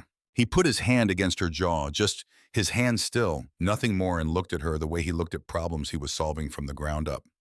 This is going to take some working out, he said. I'm a school teacher, she said. I'm patient. His thumb moved once across her cheekbone, and she closed her eyes, and it was the most ordinary and the most extraordinary thing. The 4th day of the blizzard brought a new problem. One of the older cows had gone down in the covered run unable to stand, and Nate assessed the situation in about 45 seconds and said she was bloated and needed to be walked. Walking a 1,200-pound reluctant cow who did not want to stand up in a blizzard was Clara discovered in education and persistence. They took turns, Nate, for 20 minutes, then Clara back and forth coaxing and pushing, and occasionally just leaning their full weight against the animal's flank to remind her that standing was an option she had access to. The cold was extraordinary. Her feet stopped feeling like her own. The cow smelled of wet hay and the particular sour warmth of a frightened large animal, and Clara was aware distantly that 6 months ago she would have had no part of this situation and would not have considered herself capable of it. The cow stood up on the 41st minute. She stood up shakily and then more steadily, and Nate ran a hand along her back with the professional briskness of someone confirming a diagnosis, and the cow turned her enormous dark eye toward Clara with what Clara chose to interpret as gratitude. Good, Nate said. Clara's hands were shaking from the cold and the exertion. She stuffed them in her coat pockets. Is she all right? She'll be fine. Probably another hour of walking to get her settled. He looked at Clara, assessing the same way he had assessed the cow. You should go in. You'll need help walking her. I can do it alone. Slowly, she said. It'll take twice as long. He looked at her for a moment. You're freezing. So are you. Something in his face shifted, not quite yielding, not quite amused, something in the narrow space between. All right, he said. Half hour more. They walked the cow in the half-dark of the covered run back and forth, shoulder to shoulder in the animal warmth. She was aware of him the few inches between them, the way he moved, the particular quality of attention he brought to the animal, and occasionally briefly to her. She was too cold to be anything but honest with herself about it, which was the thing about extreme cold, it simplified. "The day we got here," she said at some point, "you knew." He didn't pretend not to understand. Knew what specifically? That this was going to be, that it wasn't going to be simple. "I knew before you got off the stage," he said. He said it flatly, not looking at her, watching the cow. "Because of Samuel. Because of me." A pause. "I knew the kind of person you were going to be before I saw you. I could tell from how Sam described you. And then you stepped off the stage and looked at me like you were going to solve me, and I thought—" He stopped. "What did you think? I thought God help me." He said it without humor. She looked at the cow, who was walking better. And now the same thought," he said with less fear in it. She absorbed this for a while. The cow walked. The barn was warm. Outside, the wind was doing something structural to the world that they were temporarily not part of. "I don't think of you as a problem to solve," she said. "I know." He paused. "That's its own complication." The morning after the blizzard cleared, the fifth morning, the sky an improbable, painful blue, and the snow so bright it was almost violent. Samuel came in from checking the outer fence and put his hat on the table and sat down across from Clara with the look of a man who has been having a conversation with himself and has reached a conclusion. "Tell me what you want," he said. She looked at him. Her coffee was in her hands and the kitchen was warm after 5 days of cold, and she wanted to say nothing complicated, which told her she was not going to get what she wanted. "I want the ranch to be secure," she said carefully. "That's not what I mean." She set down the coffee. "Sam, I'm not angry," he said. "I need you to understand that first. I'm not—" He stopped. "I married you because I was lonely, and because you seemed like someone who could build something real here, and both of those things have been true. You have built something real here." He looked at his hat on the table. "But I think you've built it a little more with Nate than with me." She was silent. "I've been watching," he said. "Not jealously, or I've been trying not to be, but watching." He paused. "He's different when you're in a room. I have never seen my brother be different in a room." She did not deny this. There wasn't a version of denying it that wasn't a lie, and she had never successfully lied to Samuel Holt. "I don't know what to do about it," she said. "I have some ideas," he said. His voice was carefully controlled. "But I want to know what you want first. Because if you want your marriage to work, truly want it, then I believe we can do that. You are a woman who can do what she's decided on." He looked at her. "But if what you want is him—" He stopped. "Then I need to know that too." The kitchen was very quiet. "Samuel," she said. "Don't soften it," he said. "I'd rather hear it clear." She looked at her hands. She thought about the barn and the blizzard and 4 months of accumulation. She thought about the letters that had brought her west and the good, honest man across the table from her. "I can be a good wife to you," she said carefully. "I can, I believe that. But, but that's not the same as—" She stopped. "I care for you, that's true. I respect you. That's true." She looked up. "But when I didn't know if Nate was going to make it back from the creek on the third day—" Her voice steadied. "I understood something about myself that I couldn't unknow." Samuel was quiet for a long time. His hands were flat on the table. His face was steady. "Right," he said. "All right." "I'm sorry," she said. "I'm genuinely sorry. You deserved—" "Don't," he said, not harshly. "You haven't done anything to apologize for. You've been honest. You've been good here." He looked at his hat again. "I knew when I wrote those letters that I was asking a stranger to come west on faith.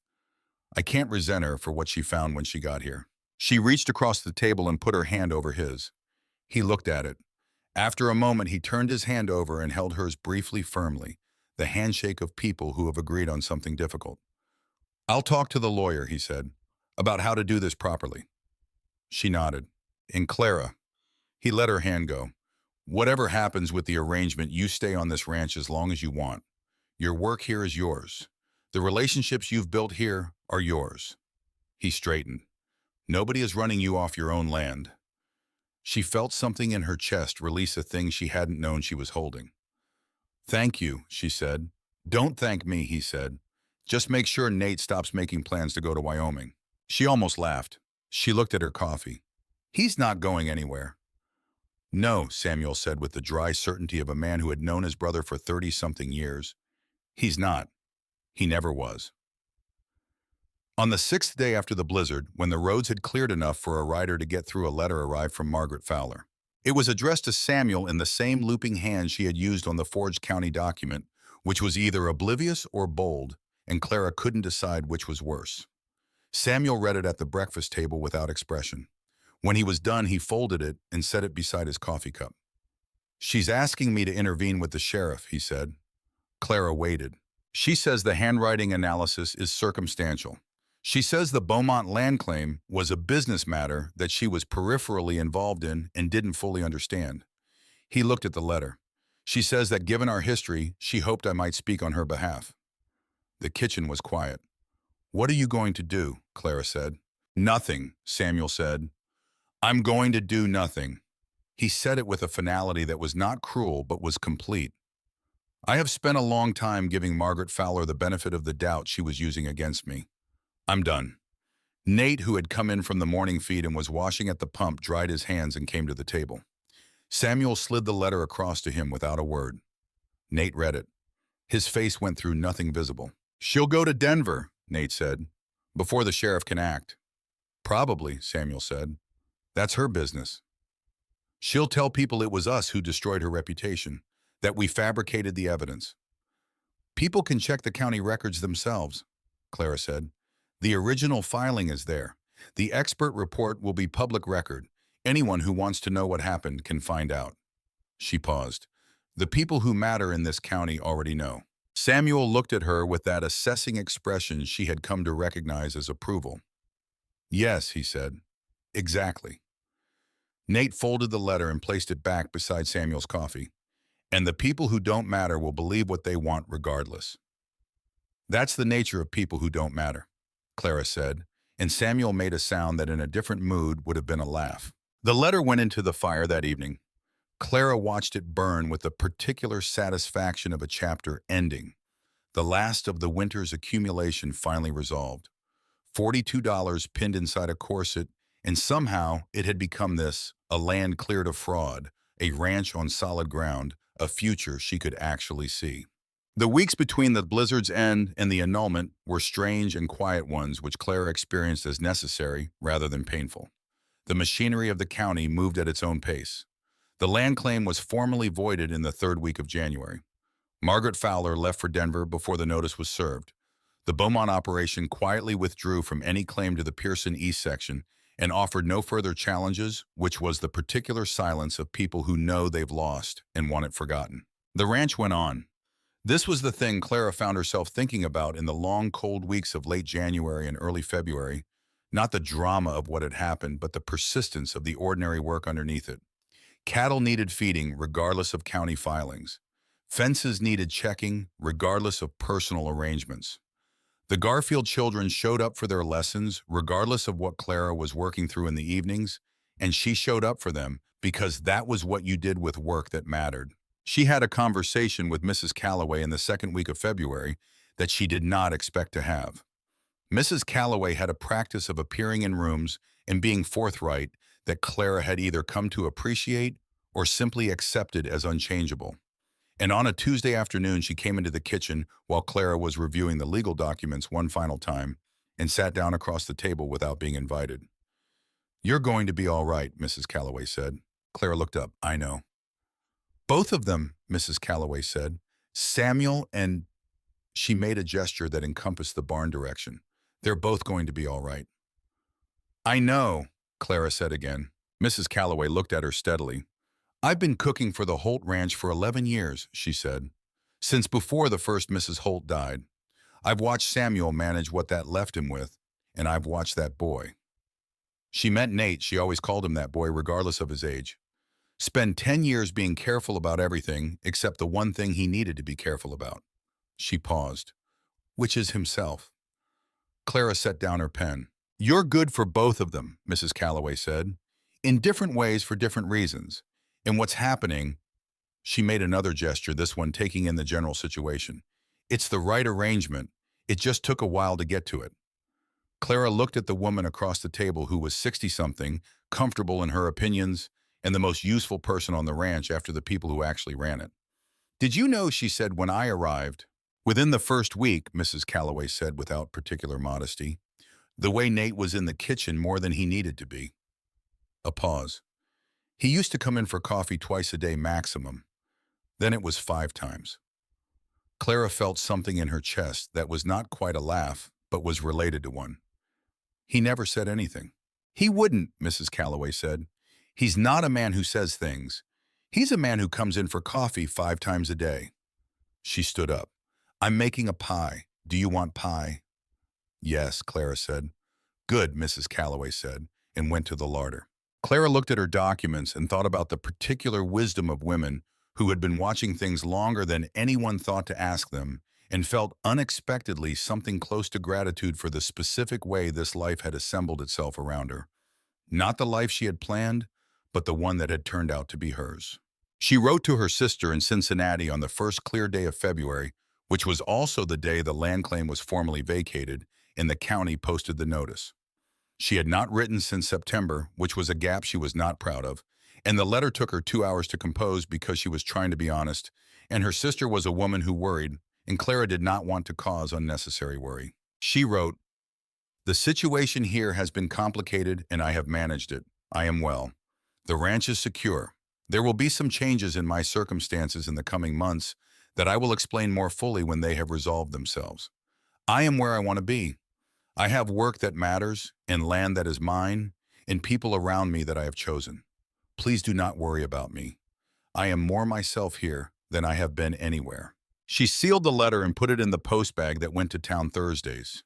She thought, after she had sealed it, that it was the truest thing she had written in years, truer than the correspondence with Samuel, which had been careful and honest in its way, but had required a certain amount of optimism about a situation she couldn't yet see. This was not optimistic. This was simply accurate. She was more herself here than she had been anywhere. She went out to saddle Dulcie for the afternoon teaching session and found Nate in the yard repairing the gate hinge with the unhurried precision he brought to physical work, and she said, "I wrote to my sister." He said, "Good." She said, "I told her I was where I wanted to be." He looked up from the hinge. The February sun was thin but present, and it caught the gray in his eyes the way it caught winter water, and she thought for the 100th time that she had not been wrong in Missouri when she decided that waiting for circumstances to improve was a philosophy for other people. She had not waited. She had come west. And here she was. The land fraud case came to its resolution in February, which in eastern Colorado meant navigating rutted frozen roads, delayed mail, and a county assessor, who was, as Samuel had noted at the start, a fool. Clara's documentation of the altered filing stamp and the anachronistic form notation proved decisive. She presented it to the county lawyer, who was not a fool, merely overworked in a 4-page summary she had written out in the careful schoolteacher's hand that was better suited perhaps to this purpose than any other she'd found for it. The lawyer read it twice and looked at her over his spectacles. "You put this together yourself." "With assistance," she said. "My Mr. Nate Holt did the field documentation. You're Samuel Holt's wife." "I'm aware of that," she said pleasantly. He made a sound and went back to the papers. 3 weeks later, the Beaumont claim was rejected at the county level. 1 week after that, a Denver newspaper picked up the story of the fraudulent filing, which included a mention of Margaret Fowler's connection to the Beaumont cattle operation via her late husband's business dealings. The story was accurate, dry, and devastating. Margaret Fowler left Redemption Creek for Denver before the roads thawed. She sent no note. The annulment required a trip to the circuit court and the candid involvement of an understanding judge who had seen in 30 years on the Colorado bench most of the ways that people get into and out of arrangements they entered in good faith. Samuel presented the facts without embellishment. Clara sat next to him and confirmed the same. The judge asked 2 clarifying questions and then signed the documents with the administrative finality of a man who had worked through his lunch and intended to finish the docket. Outside the courthouse, Samuel shook Clara's hand. She held it for a moment. "I want you to know," she said, "that I don't think what happened was your failure." "I know," he said. "You gave me something real here." "The land," he said, and almost smiled. "I know you love the land." "I do." She looked at him steadily. And I love what you showed me about what a good man looks like when he's being honest with himself. She paused.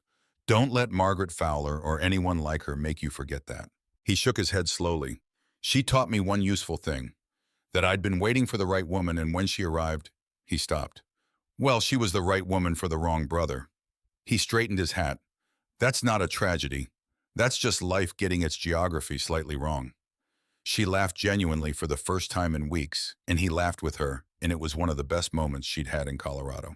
Nate was waiting outside the courthouse with both horses. He looked at Samuel, and Samuel looked at him, and Clara stood slightly back and watched the two of them in the winter sun. Two men who looked nothing alike and everything alike, who had spent a decade stepping around each other and might now possibly begin learning to stand in the same place. I'm looking at the Pearson land, Samuel said. If we can get the financing, we could buy the whole east section. Water rights settled properly. Nate's jaw shifted. The South Herd? The South Herd restructured like you said. Samuel's voice was even. You were right about the timing. A pause. You're usually right about the ranch. I should say that more. Nate was quiet for a moment. You should, he said. Not aggressive, just honest. I know. Samuel looked at his boots, then back up. I'm working on it. They were not fixed in that moment. 14 years of imbalance does not correct in a courthouse parking lot in February. But it was the conversation they had to have, and they were having it, and Clara stood with both horses and let them, because this was not hers to solve. She and Nate married in May, when the shortgrass prairie was doing the extraordinary thing it does in spring, turning, improbably green wildflowers coming up in unlikely patches. The sky wide enough that you had to consciously not feel small. The ceremony was at the ranch in the yard between the house and the barn, performed by the same circuit preacher who had married the Garfield girl to her husband the previous fall. About 20 people came, neighbors, the Garfield family, Mrs. Calloway, the county lawyer, and 3 ranch hands who stood in the back and held their hats. Clara wore the blue dress pressed again because she was practical, and also because she liked that it was the same dress. She stood next to Nate in the May light and said the words she had said once before, and they had the same meaning in a completely different weight. He looked at her when she said them, the way he looked at things he had decided on, certain and present, and without reservation. His hand around hers was the hand she had watched work wire and brush horses and carry calves in snowstorms, and she knew its weight precisely, and it was right. Samuel Holt stayed. This was the thing Clara had been least certain of and most grateful for. He bought the Pearson East section in July, partnering with Nate on the formal deed as he had promised, and turned his attention to expanding the cattle operation into a structure that could sustain both of them for decades. He rode over twice a week for dinner, and they argued about cattle prices and water rights, and whether the east fence needed replacing, and it was almost entirely comfortable, which was not what Clara had expected, but was exactly what she had hoped. In September, he told them with no particular fanfare that he had started corresponding with a woman in Denver, a school teacher newly widowed who had been introduced to him by the county lawyer. A school teacher, Clara said. Apparently I have a type. Samuel said, entirely straight-faced, and Nate made the almost laugh that had become by now a sound Clara knew the exact tenor of and kept without trying to. The first summer, 2 years after Clara had stepped off a stagecoach in Redemption Creek with $42 and a carpet bag, there was a harvest gathering at the Holt Ranch, the combined Holt operation. Now Samuel's name and Nate's name both on the gate sign, which Nate had made himself in the dark of December and installed without announcement. Children from the neighboring homesteads ran through the short grass. The fiddle player from the December ball was there again, better practiced. Samuel sat on the porch with his Denver schoolteacher, who had come west in June, and who Clara had decided immediately was precisely the right amount of no-nonsense to keep him honest. Clara stood at the edge of the yard where the grass met the cultivated ground flower on her hands from the morning's baking, watching the particular noise and warmth of people who had agreed to take care of each other. Nate came up beside her and handed her a cup of coffee, the way he had started doing without being asked, because he paid attention. The Garfield girl read her first chapter book last week, Clara said. She sent me a note. You going to start teaching again? I've been thinking about it. There's enough children on these homesteads to justify a proper school. She turned the coffee cup in her hands. You'd hear about it constantly. Probably. He was watching the yard the easy, contained way he watched things. Do it. She looked at him sidelong. You're not opposed. He turned to look at her, and the expression on his face was the one she had been trying to describe to herself since December of last year, and still hadn't found quite the right word for not tender exactly, not satisfied exactly, more like the particular quality of attention a person gives to something they have chosen on purpose. Clara, he said, I have spent enough of my life being opposed to things I wanted. I'm done with that. She smiled into her coffee. The fiddle started up across the yard. Someone's child shrieked with the pure, uncomplicated joy of summer running. And the ranch stretched out behind them in the long Colorado light, wide and particular in theirs.